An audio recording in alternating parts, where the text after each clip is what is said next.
మదనపల్లిలో టీడీపీ అధినేత చంద్రబాబు మాట్లాడుతున్నారు. ఇప్పుడు లైవ్ చూద్దాం. అందుకే మనకు చరిత్ర చెప్పిన నగ్న సత్యం, ఆడబిడ్డల్ని ఎక్కడ గౌరవిస్తే అక్కడ దేవతలు ఉంటారని చెప్పి అంటాం. ఆ సంస్కారం తెలుగుదేశం పార్టీలో ఉంది. ఈరోజు సిద్ధం అన్నాడు, మేము సిద్ధం అన్నాడు. నేరుగా ఇడుపులపాయకి వెళ్ళాడు, బయట వచ్చాడు. ఎట్లొచ్చాడో చూసారా తమ్ముళ్ళు? ఫోటో బాబాయిని గొడ్డలతో చంపేసిన వ్యక్తితో బయట వచ్చాడు. అంటే మిమ్మల్ని అందరినీ కూడా గొడ్డలతో లేపేయడానికి సిద్ధంగా ఉన్నాడు. ఆమోదిస్తారా మీరు? బాబాయిని గొడ్డలతో చంపేసిన వ్యక్తులు 5 ఏళ్లైతే మీ చెల్లి అడగతా ఉంది, సమాధానం చెప్పు జగనన్న అని.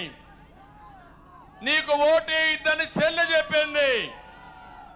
ధైర్యం ఉంటే సమాధానం చెప్పు. ప్రజలకు చెప్పిన తర్వాతనే ఓటుకురా. మమ్మల్ని ఇబ్బంది పెట్టావు, అందరినీ ఇబ్బంది పెట్టావు. మేము భరిస్తున్నాం.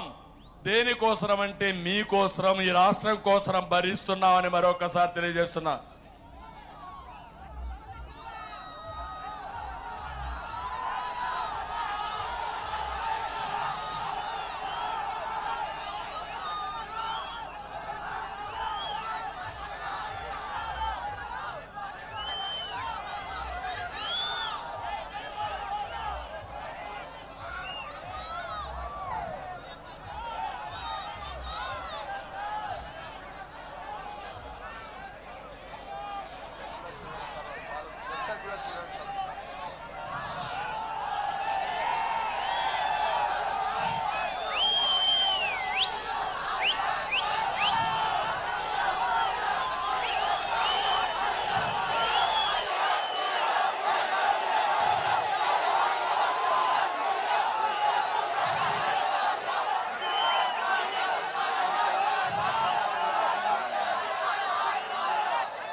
ఏందో